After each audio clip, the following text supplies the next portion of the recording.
Legal, galera. Beleza. Então chegamos no terceiro bloco, já avançamos aqui pela evolução do estudo da criminologia e a gente chega num ponto muito importante que geralmente cai bastante, então você precisa entender que são as vertentes sociológicas do estudo da criminologia. O que acontece? A gente dá um salto aqui e a criminologia passa a trabalhar com os fenômenos da criminalidade ligados às os fenômenos ligados às grandes sociedades, vamos dizer, não as grandes sociedades, as grandes cidades.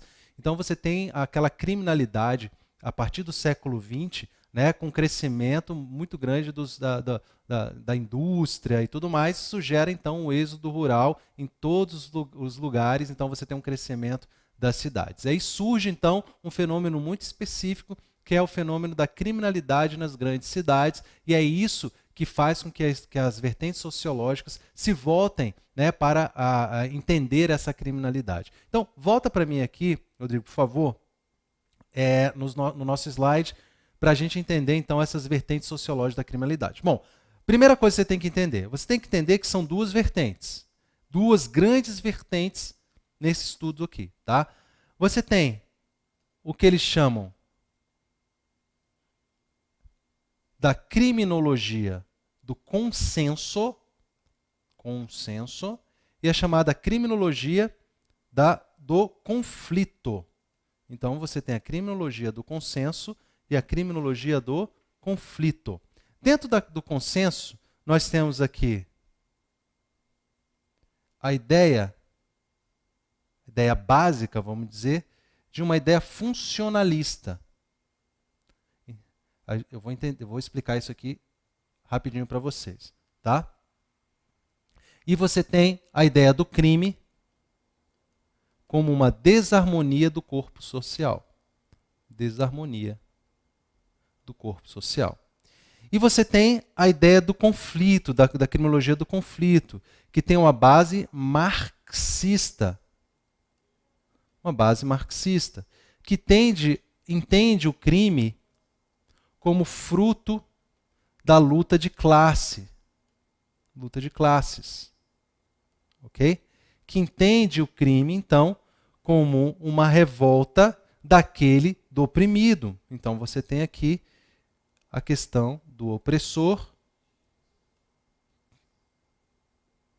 e do oprimido. Do oprimido. Ok? Então, você tem o crime como resultado da luta de classe. E, na primeira vertente, você tem a criminologia como... você tem a criminologia no consenso, né, como funcionalismo, e a segunda criminologia como um conflito de classe. Legal? Bacana, então. Bom, para você entender isso aqui, vou partir daqui, só para você ter um esquema legal aí no seu caderno, tá? E aí tem que ser rapidinho, que a gente vai ter pouco tempo para falar disso tudo, mas dá para falar dos pontos principais para você chegar no dia da prova bem tranquilo, tá? Bom, olha só. Dentro da criminologia do consenso, você tem as seguintes ideias, né? Bom, você tem a ideia do funcionalismo. Então, a sociedade, para essa teoria do consenso, a sociedade é um grande corpo. A sociedade é um grande corpo. Então, como um grande corpo, né, assim como o ser humano, ele trabalha em harmonia. Então você tem todas as células, os órgãos e etc. trabalhando em harmonia para aquele corpo trabalhar funcionalmente, trabalhar de forma adequada. Acontece que você, se tiver uma célula com algum problema, um órgão que não esteja funcionando muito bem, você quebra a harmonia de todo aquele corpo. Então a ideia funcionalista lá da teoria do consenso, da criminologia do consenso, que possui essa ideia funcionalista, então ele acha que deve haver uma cooperação entre todos os elementos, entre todas as pessoas, entre todos os indivíduos que formam aquela sociedade. Então o crime, para essa teoria do consenso, para essa criminologia do consenso, seria justamente essa quebra da harmonia, seria essa desarmonia. Tá? Já a teoria do conflito, que tem uma ideia marxista, portanto é uma ideia de esquerda, né? Ele entende então que o crime é justamente a luta de classes. Então você tem essa ideia básica. Dentro da teoria na criminologia do consenso, tem algumas escolas que você precisa saber, que é a escola de Chicago,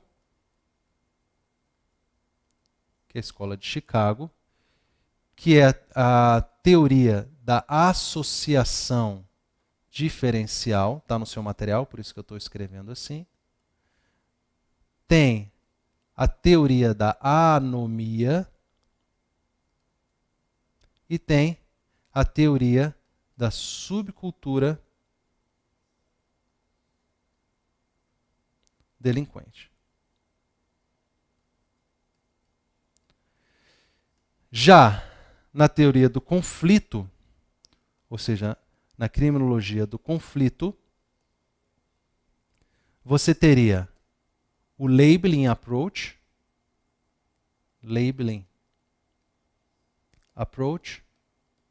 ou a teoria do etiquetamento,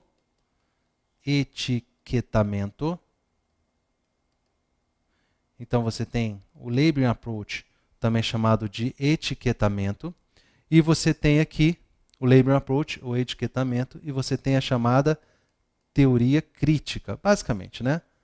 Basicamente, a teoria crítica.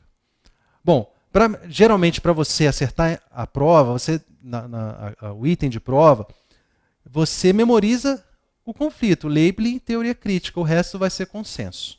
Beleza? Então é mais fácil você memorizar por exclusão. Então, se perguntar se é correto afirmar que a teoria da associação diferencial, sendo uma teoria do conflito, não, aí você vai lembrar que conflitos são duas, LT. Então, conflito é LT, labeling, approach e teoria crítica, ok? Você botar LC, labeling e crítica, beleza? Então, memorizem pelo conflito, e aí você não vai... Porque é muito comum o CESP te cobrar só a classificação. Então, a teoria da anomia é criminologia do consenso ou conflito? Então, memorize só que o conflito é labeling, approach, teoria crítica, que você não vai errar. Então, você tem aqui a primeira situação, que são as chamadas teorias do consenso. Né? Teorias do consenso. Dentro das teorias do consenso, você tem a primeira escola, que é chamada Escola de Chicago. Escola de Chicago. Também chamada de teoria ecológica ou geográfica, tá? Do crime. Teoria ecológica do crime. O que você precisa se lembrar aqui, basicamente? Bom, teoria ecológica ou geográfica do crime. Então, basicamente, eles utilizam uma ideia do seguinte: existe a cidade. Existe a cidade, ok? A cidade é mais ou menos isso aqui. Então você tem várias zonas na cidade. Várias zonas na cidade.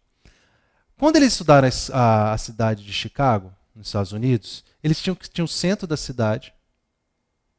Então, tinha uma parte mediana e você tinha os outskirts aqui, que era a periferia. Eles descobriram que quanto mais você andasse para o interior, aumentava a criminalidade. Então, eles começaram a entender o crime mapeando a cidade. Então, no centro você teria a maior criminalidade, onde ficavam os vagabundos, hoje os craqueiros, né, tudo mais. Você tinha os operadores de classe média, os trabalhadores de classe média que moravam nessa região aqui, e você tinha os ricos que moravam nessa região aqui mais abastada. Se você trazer isso para uma realidade brasileira, você vai bagunçar isso tudo, né? Porque o fenômeno do crescimento da cidade no Brasil é diferente dos Estados Unidos. Então você tem aqui uma coisa muito misturada. Mas, em geral, no Brasil, a criminalidade maior está justamente na periferia, o que é diferente nos Estados Unidos, que a criminalidade maior está quando você está se dirigindo mais para o centro da cidade. Lá tem mais degradação. Legal? Então, para você se lembrar, teoria ecológica. Olha, não sei se você lá no WhatsApp ou quando você vai mandar algum, você tem aquele, né, quando você tem aquele assim, parece um cocôzinho assim, né? É assim? E aí tem uma carinha que ele ri, não é isso? Isso aqui me lembra bastante isso, me lembra um cocô. Então, teoria ecológica vai te lembrar essa imagem aqui. Quando falar de teoria de Chicago, teoria ecológica, você vai lembrar dessa imagem, que é justamente para a teoria ecológica essa ideia das zonas chamadas zonas concêntricas, né, de criminalidade, zonas concêntricas. concêntricas de criminalidade. É importante isso? Sim, porque essa tese é hoje aplicada no mundo todo e ainda é muito válida. Porque essas zonas concêntricas levam também em consideração o Índice de Desenvolvimento Humano, IDH, de cada região. Tá? E aí você tem os nomes principais dessa teoria, que é Park e Thomas. Ok? Então, a ideia básica da teoria ecológica do crime é essa. Então você vai lembrar desse a cidade como um grande cocôzão aí, né? Então você tem é mais ou menos essa figura que a gente vê no WhatsApp aí. Então, brincadeiras à parte, é mais para você se lembrar na hora da prova, apareceu uma figura, você te perguntar em relação às zonas concêntricas, análise de DH, qual é a escola, qual é a teoria ecológica do crime, da chamada escola de Chicago, que é uma teoria do consenso. Tranquilo aqui, bacana, a gente pode avançar então para a chamada teoria da associação diferencial. Vou até... Então, teoria da associação diferencial. Teoria da associação diferencial. A teoria da associação diferencial, que esse nome é muito importante, Sutherland, é que cria a ideia dos crimes de colarinho branco. Colarinho branco. Os crimes de colarinho branco. Por quê? Presta atenção.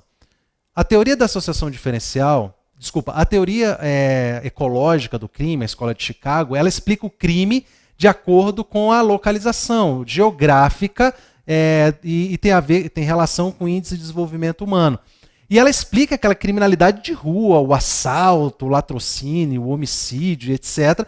Mas ela não explica como pessoas que estão fora dessa realidade de criminalidade também praticam crime. Então, como é que essas pessoas também praticam crime? Qual é a razão disso? E aí, a teoria de Sutherland, dentro da ideia da teoria da associação diferencial, ele fala dos sistemas de aprendizagem. O crime é uma coisa que se aprende no meio que você vive. A aprendizagem. A aprendizagem. Então, é bem que se diga o seguinte, a teoria da associação diferencial, ela não afasta a ideia de Sutherland, mas ela passa a entender, a buscar explicações para outro crime, outras formas de crime. Tá? Então, o estudo aqui é feito sobre atos e não sobre o indivíduo vivendo em determinada região. Tá bom? É muito importante aqui que você entenda essa ideia. Então, basicamente, vamos dar um exemplo aqui dos grandes, vamos dizer aqui, cartéis. Então, você tem os cartéis, por exemplo, de postos de combustível, de postos. Opa. Então, você mora numa cidade e aí você tem um grande empresário que tem um posto 1. Ele é dono de um posto 1. E aí você tem um cara que é dono do posto 2. Posto de combustível, tá? E aí você resolve comprar um posto 3. E aí, esses caras chegam para você e falam assim, meu irmão, é o seguinte, a gente vende a gasolina por R$1, o preço que ela vale, mais 50. E aí a gente já fechou para quebrar a concorrência, que a gente vai vender a R$1 mais 50. E aí você fala assim, não, mas eu quero vender só por R$1. Eu não quero vender por R$1 mais 50. Aí você vai participar da associação dos donos de postos, você vai fazer amizade, vai frequentar a casa desses caras. Não é uma máfia assim, no sentido de que eles vão te ameaçar. Em um determinado momento, eles vão te falar, cara, deixa eu te falar, tem 20 anos que eu faço isso, tem 30 anos que eu faço isso, a gente está ganhando em cima, o Estado rouba a gente, etc. É muito imposto, assim você não vai conseguir viver. E outra, cara, a lei não nos alcança. Por quê? Porque a gente paga propina, não sei o quê. E esse cara, então, começa a fazer um cálculo mental. Será que o crime vale a pena? Se ele entender que o crime vale a pena, ele vai lá e segue a regra geral. Ele aprendeu dentro de uma associação diferencial. Ou seja, dentro de uma interação com essas pessoas. Essa é a ideia básica da teoria de Sutherland. Claro bem simplificado para você entender, mas essa é a ideia básica, que há dentro dos crimes de colarinho branco realmente uma aprendizagem daquele meio. Então você acaba fazendo um cálculo do que vale a pena e do que não vale a pena, e se o crime valer mais a pena do que a punição, vamos dizer, né? Às vezes a punição é branda, às vezes nem tem punição, às vezes o Estado não fiscaliza aquela atividade, então a teoria da associação diferencial parte dessas ideias. Legal? Bacana, então essas são as informações principais da teoria da associação diferencial. E aí a gente chega na chamada teoria da anomia. Teoria da anomia. Bom, a teoria da anomia também foi... Tudo isso, gente, essas teorias, as teorias do consenso, elas buscam explicar a sociedade americana do século XX, principalmente do século XX. E a teoria da anomia, na verdade, ela tem como base as ideias do pai da sociologia, né, que é o Durkheim, que é o pai da criminologia. Ok? Então, Durkheim, então, tem essa ideia da anomia, porque basicamente, ele vê dois tipos de sociedade. A sociedade tribal, não é isso? E a sociedade moderna, contemporânea. Na sociedade tribal, você tem uma solidariedade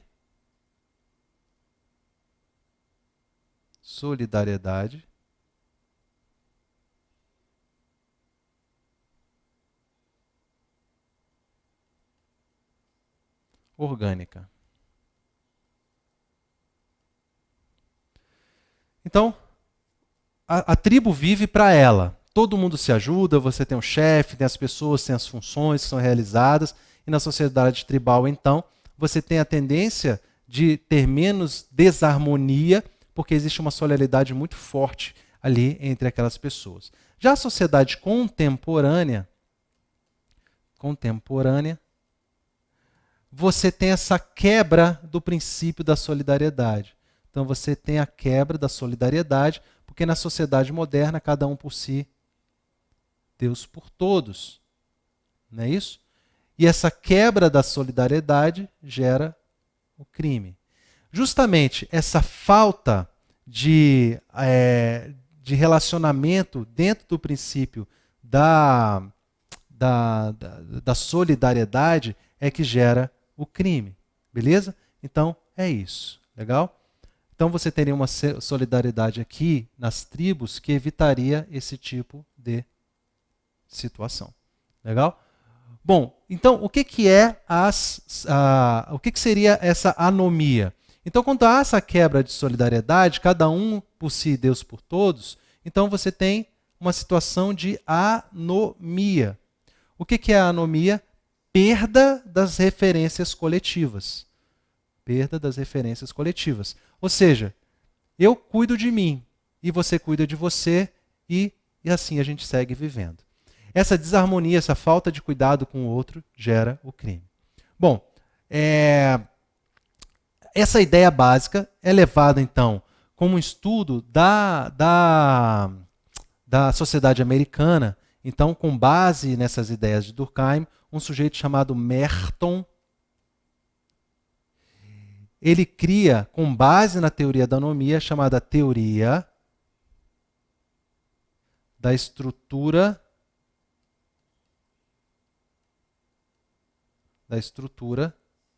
social defeituosa. O que seria essa teoria da estrutura social defeituosa? Nada mais é do que a aplicação das ideias de Durkheim, da teoria da anomia, da quebra da solidariedade na sociedade dos Estados Unidos da América do século XX. E aí, é muito interessante que Merton, isso aqui é importante, ele cria os chamados modelos de adaptação, que está no seu material aí, olha. Modelos de adaptação. Legal? Dá uma estudada nesses modelos de adaptação, porque são as formas que são as hipóteses, são as formas com que as pessoas interagem dentro da sociedade. Então você tem, por exemplo, né, tá aí no seu material, o conformista. O cara se conforma. O conformista, ele se conforma e aceita a sociedade como ela é. Ou seja, ela aceita que é isso mesmo, você tem que correr atrás do que é seu e dane-se os outros, e por aí vai, cada um por si, Deus por todos. Então você tem o inovador. Então o sujeito pode tentar inovar, que é, ele não aceita que o sucesso é aquilo que se impõe a ele. Então ele abre mão desses fins, dessa busca econômica pelo sonho americano e tenta realizar através do crime. Então aqui você tem o sujeito que inova. Ok? Você tem o ritualista e por aí vai. Tá tudo no seu material aí. Coloquei já no seu material, mas é importante que você entenda que esses modelos de adaptação são os modelos de adaptação com base na teoria de Merton, na chamada teoria da estrutura social defeituosa, que parte dessa ideia da quebra da solidariedade a partir de Durkheim. Legal? Bacana, então. E aí você teria a chamada teoria da subcultura delinquente. Teoria da subcultura delinquente. Teoria da subcultura delinquente.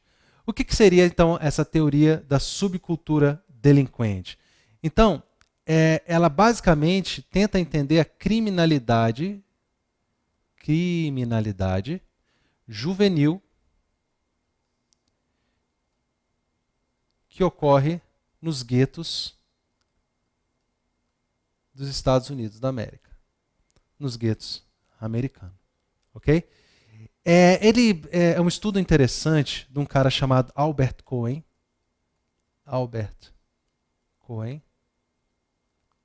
Num livro chamado Delinquent Boys. A ideia aqui é muito parecida com a teoria da associação diferencial, só que a teoria da associação diferencial faz o estudo visando a grande criminalidade, a criminalidade financeira, colarinho branco e por aí vai. Já Albert Cohen, ele tenta entender a criminalidade dos guetos. E as ideias são muito parecidas, porque você também tem a questão da aprendizagem aqui. A questão da aprendizagem. Né? A questão do pertencimento, você pertence a um grupo, né? Então você pertence a um grupo, isso é muito importante. Então você tem o fortalecimento do grupo, daquele grupo atomizado, ou seja, fechado. Então você tem aquele grupozinho ali, aquela galerinha que fica ali e eles têm as suas próprias normas, tá? Então você tem aqui o que eles falam, né? Cobertura, não é isso? Cobertura normativa desviada.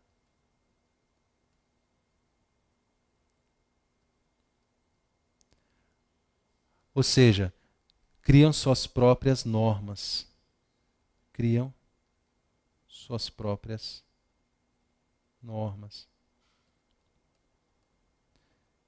De alguma forma, a gente consegue entender essa ideia da subcultura delinquente, claro que a partir dessa ideia básica de Albert Cohen, para entender várias coisas em relação à criminalidade de grupo. Por exemplo, a gente pode aplicar isso no Brasil para entender a criminalidade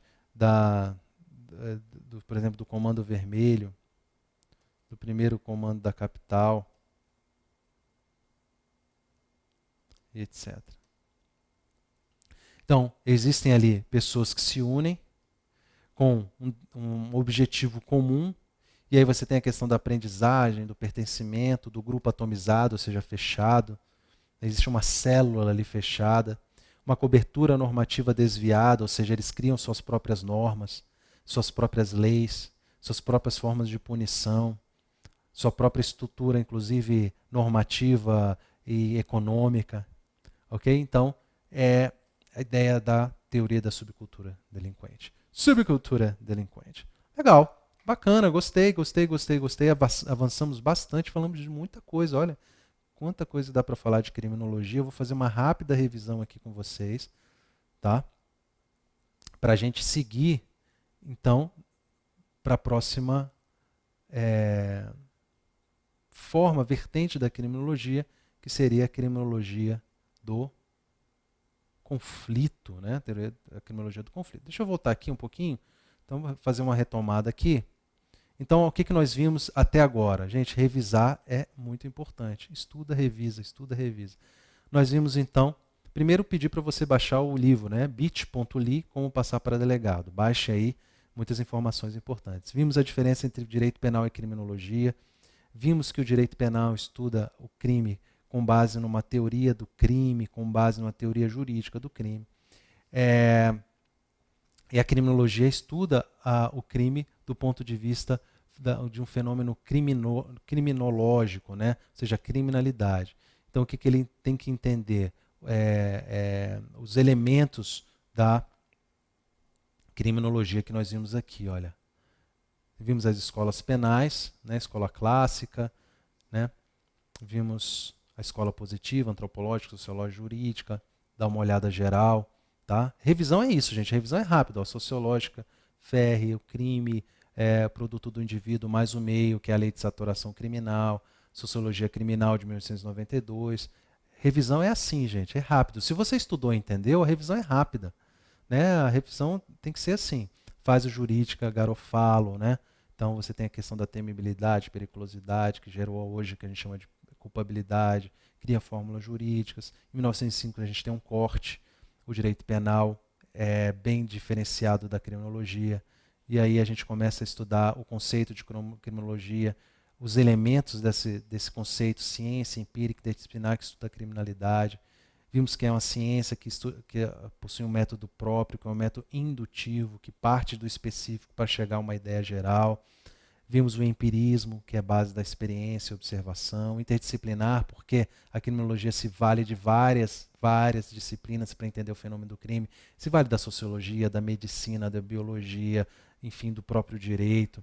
A criminalidade como um fenômeno. Nós vimos a questão, dentro da criminalidade, quais são os elementos que são estudados, o objeto do estudo da criminologia, delito, delinquente, controle social e vítima. É muito importante que você memorize esses elementos aqui, tá bom? Delito, delinquente, controle social e vítima. Vimos que algumas informações sobre o estudo da vítima, né, a idade de ouro da vítima, a neutralização da vítima, a redescoberta da vítima. Vimos alguns estudos sobre vitimização primária, secundária, terciária. Vimos o risco de vitimização. E aí fomos para as vertentes sociológicas. E agora nós vamos estudar a chamada criminologia do conflito. Criminologia do conflito. Beleza?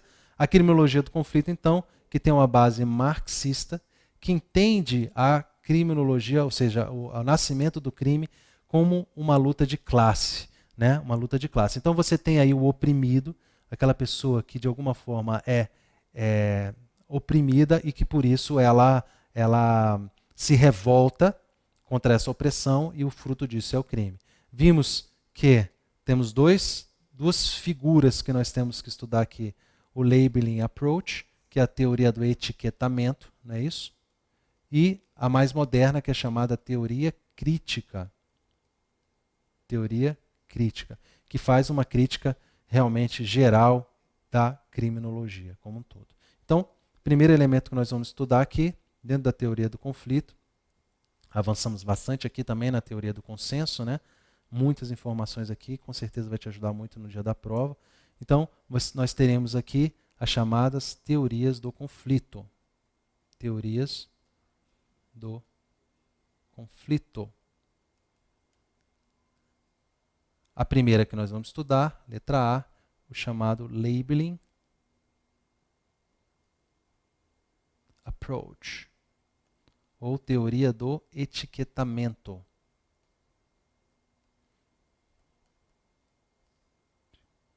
etiquetamento. Legal? Bom, como nós terminamos o tempo aqui desse bloco, para a gente não ficar no meio do caminho aqui, vou finalizar esse bloco aqui e a gente volta então no próximo bloco. Pode ser? Pessoal, então, vejo vocês no próximo bloco, dá uma revisada aí rapidinho, viu como é que revisa? É a chamada micro-revisão. Quando você for avançar num tema, quando você for retomar o estudo, dá uma olhadinha. Gente, é isso, você precisa manter aquela informação na memória de curto prazo, porque naturalmente você vai perder aquela informação. Beleza? Então, revisar, estudar, revisar, estudar, revisar, estudar, revisar, não tem jeito, é esse trabalho que tem que ser feito. Legal? Te encontro no próximo bloco, até lá.